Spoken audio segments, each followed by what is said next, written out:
São 13 horas, 1h51. Eu vou pedir para o Laércio, que estão pedindo aqui, e eu sempre esqueço, Lala. Por gentileza, coloca de novo o WhatsApp daqui do programa, 99989-1042. Então, você que está pedindo, 99989-1042. Itaã Arruda, que você continue contribuindo com o bem-estar social. Muito obrigado. É o faraó da TV Gazeta. Não, é o Xavier, do Wilson Ribeiro. Obrigado, Xavier, pela tua participação. Bom, Clóvis, deixa eu fazer uma pergunta aqui do internauta. Pergunte para o entrevistado quanto vai ser a arrecadação após o aumento. Você tem uma estimativa? Após o aumento da alíquota, quanto que vai ser a arrecadação, se você tem uma estimativa? Vai ser o suficiente para cobrir o rombo da corrupção do atual governo? Aqui, o professor Farias está colocando. Essa é uma relação direta. Porque você disse, olha, ninguém está acima da lei, foi votada uma lei na Assembleia Legislativa, deu-se um prazo, estamos cumprindo o prazo. Combinado não é caro. Sim. Perfeito? Então, perfeito. Essa é uma referência. Então, e é missão de vocês tentar trazer mais dinheiro para os cofres do Estado. Isso faz parte do trabalho de vocês.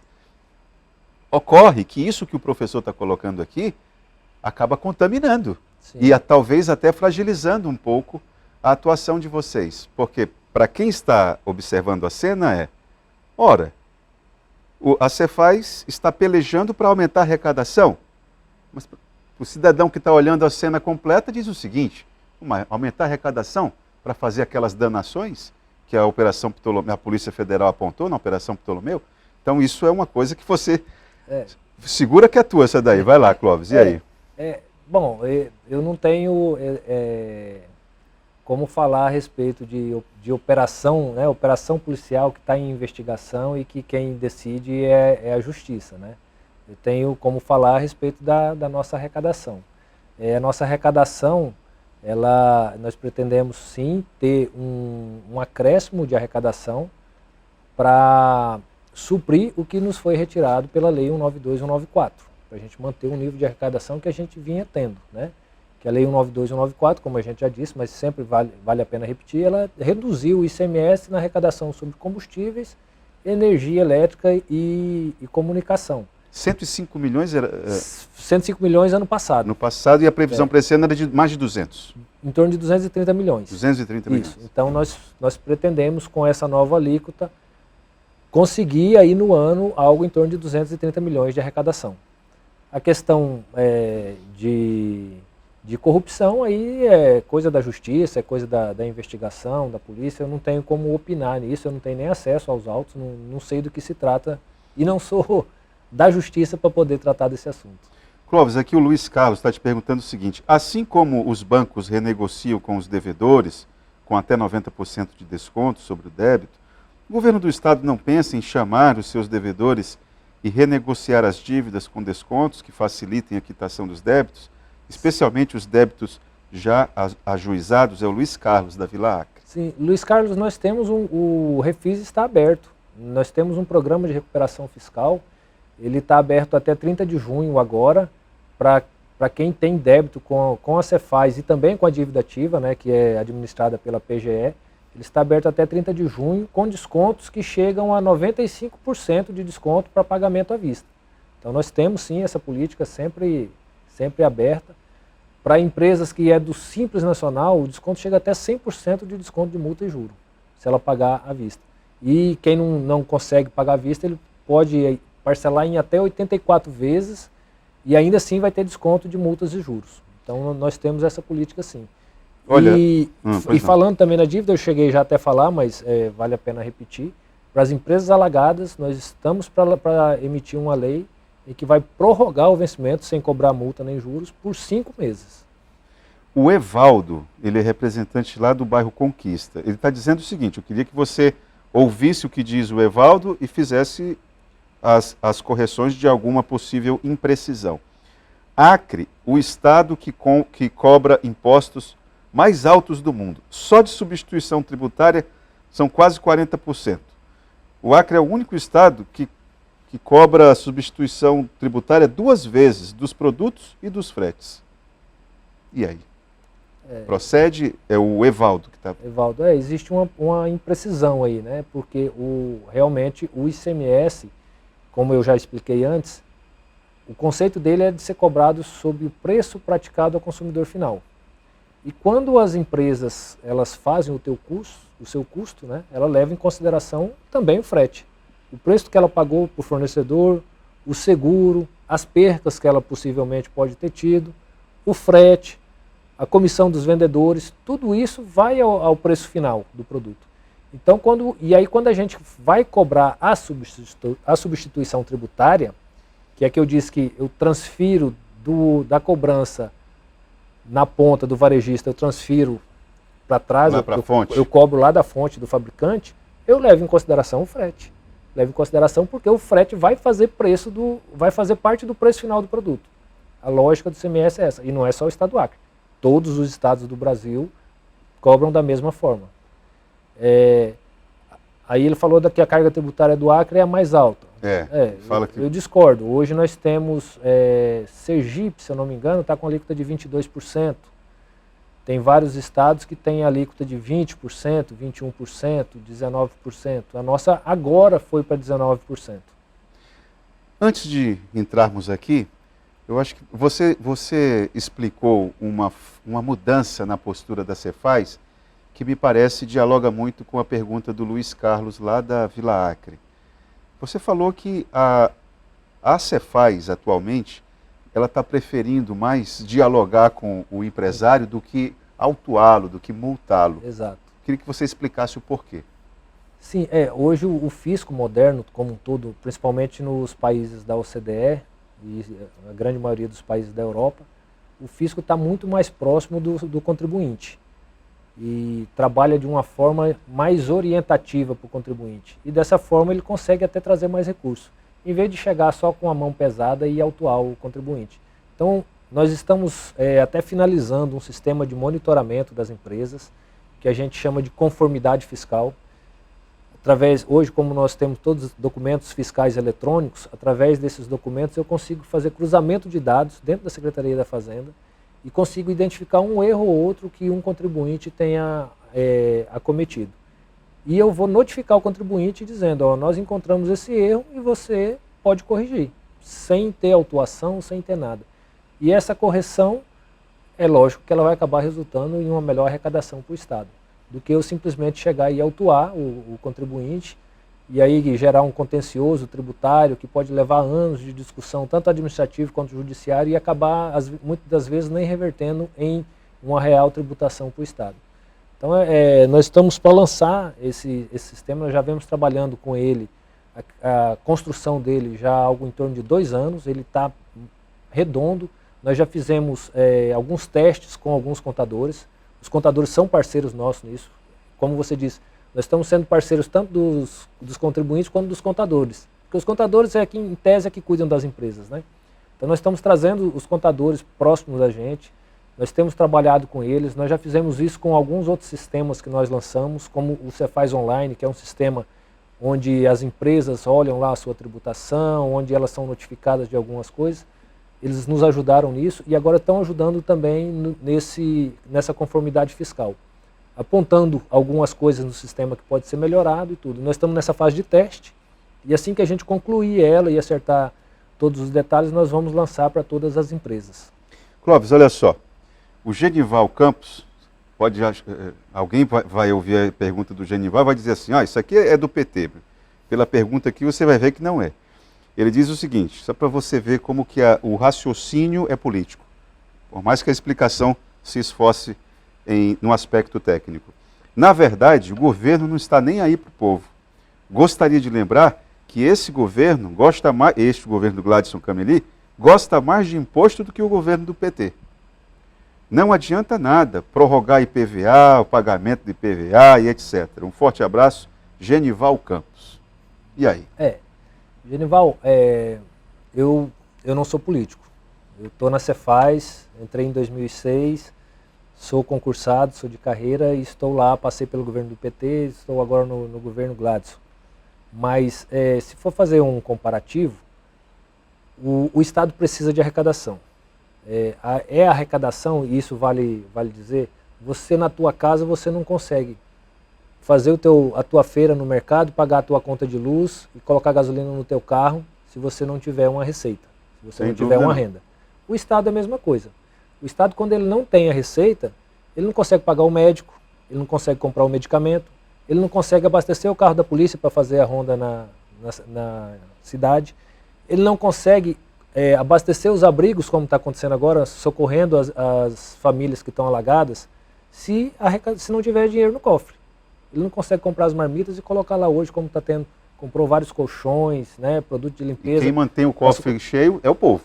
E aí o imposto é uma contribuição que a população passa ao Estado para o Estado gerir isso. Exato. O conceito do tributo é esse, é uma contribuição que cada setor da sociedade repassa aquele político eleito, né, aquele sistema como um todo, para ele poder fazer, às vezes, de Estado e dizer, não, a saúde eu vou cuidar, da segurança eu vou cuidar, da educação eu vou cuidar, vou pagar o professor. Ele tem que fazer essa parte. Certo. E aí uma arrecadação que não permite ele fazer isso, e aí me desculpe a comparação, mas já que ele comparou, no governo do PT, quando terminou o governo, nós ficamos sem receber o 13º, porque não tinha dinheiro no cofre.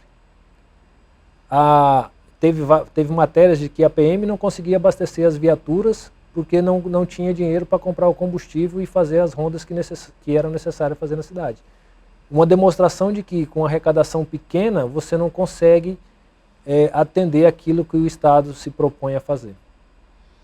Correto. Eu tenho aqui uma outra pergunta, tem várias perguntas nesse mesmo estilo, e é bom você reforçar a sua explicação. Qual que é o espírito da coisa? Que o momento não é o adequado. Está aqui, ó, pergunta para o secretário, como pode o governo aumentar o imposto no momento tão difícil que o Acre está passando? Você poderia explicar o porquê que é esse o momento e não outro? Sim. Como eu já disse, essa lei foi aprovada em dezembro, né? E ela tinha que ser aprovada no ano passado, porque eu não conseguiria implementar ela esse ano, pela questão da Constituição Federal, que diz que todo aumento de carga tributária ele tem que ser feito no ano anterior. Tem que ser no mínimo um ano anterior e no mínimo 90 dias para poder entrar em vigor. Então por isso que nós fizemos ano passado e não tínhamos como saber que ia ter uma alagação nesse momento. Na lei que foi aprovada no passado, ela determinou que em 1º de abril a nova alíquota começasse a valer.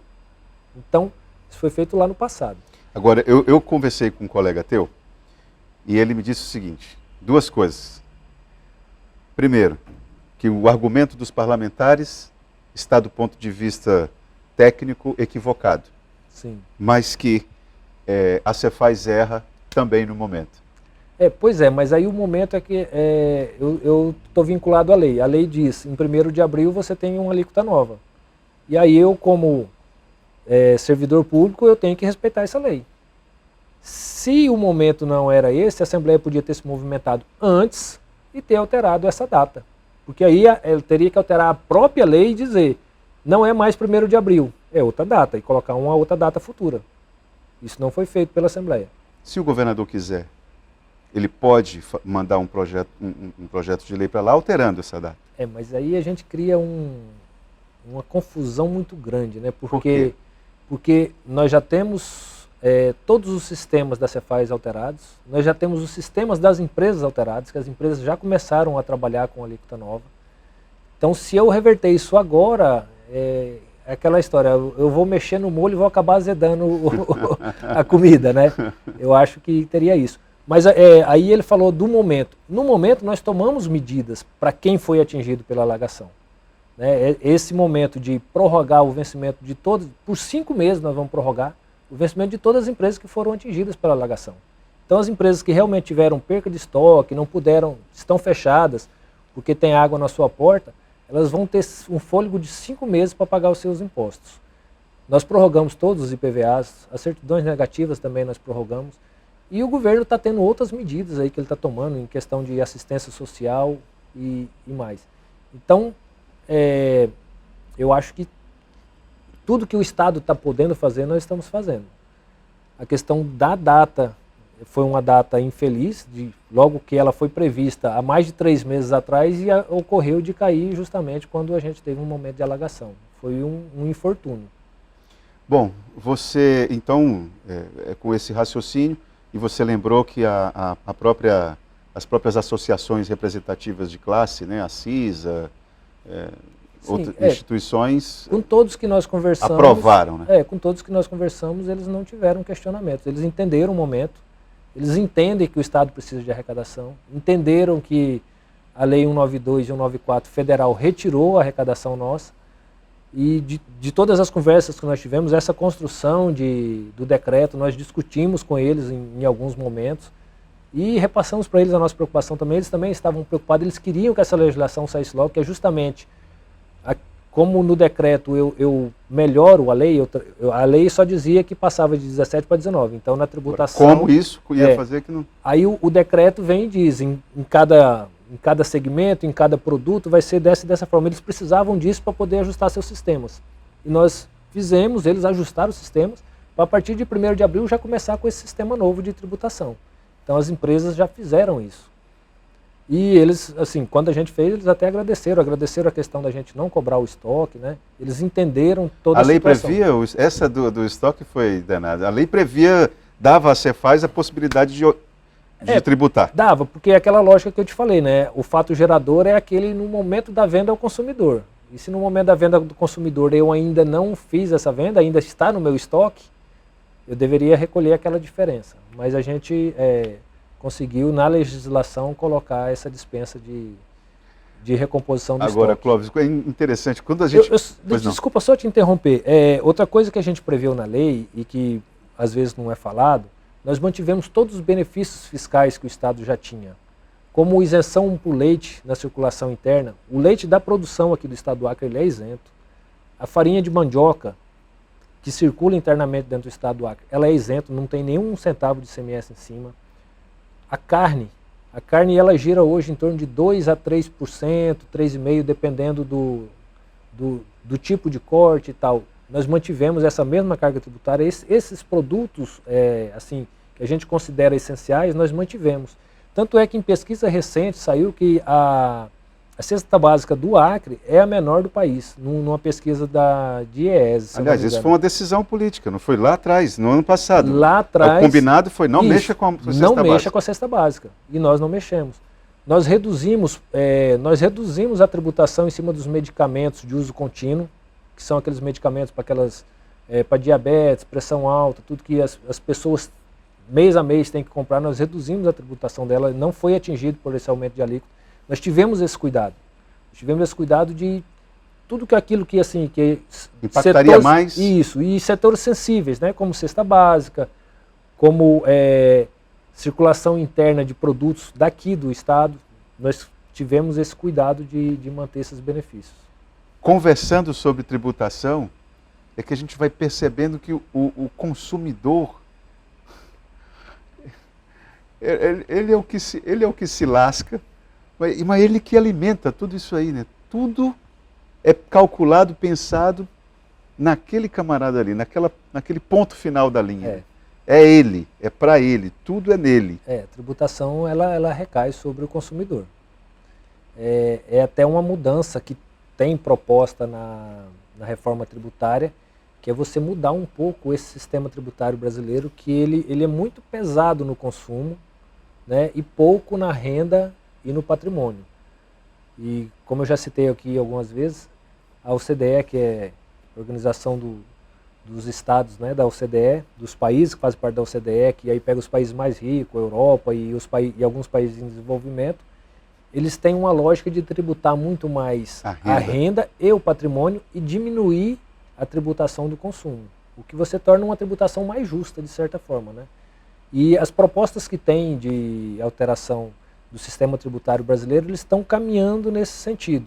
E eu espero que assim seja. E aí você consegue ter uma tributação menor sobre o consumo, e uma tributação maior sobre o patrimônio e sobre uma briga a renda. Boa. É uma briga boa porque mexe até com a questão cultural mesmo. Porque Sim. Nós fomos forjados em cima dessa injustiça, né? Quantos anos que a gente percebe que isso é um erro, Mas a coisa, como você bem lembrou, a reforma nunca saiu da vontade, né? Exatamente. Agora vamos ver.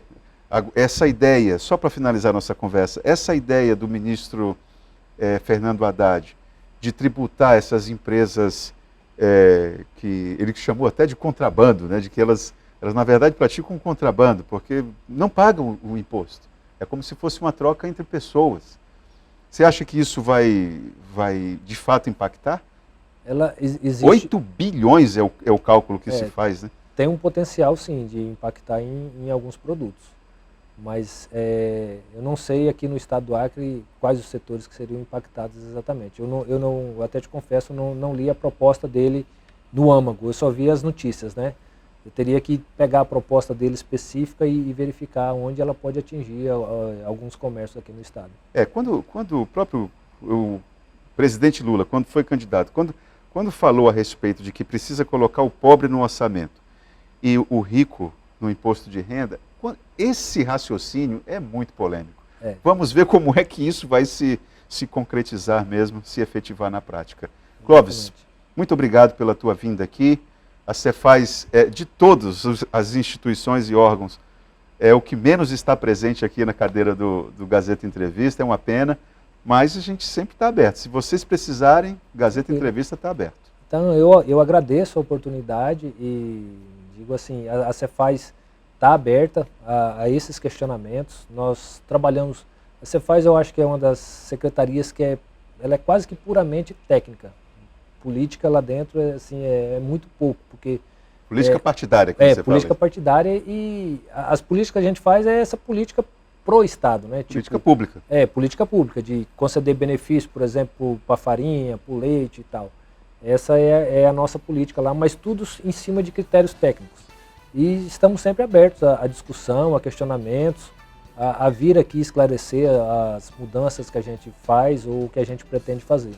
E muito até, bom. Assim, agradeço o espaço também quando a gente for lançar algo, tipo, a gente quer lançar a conformidade fiscal, se aqui estiver aberto, a gente traz aqui também para a gente fazer o lançamento. É nossa obrigação, inclusive. Muito obrigado, viu? Eu que agradeço. Vamos para o intervalo e já voltamos com o Gazeta Entrevista.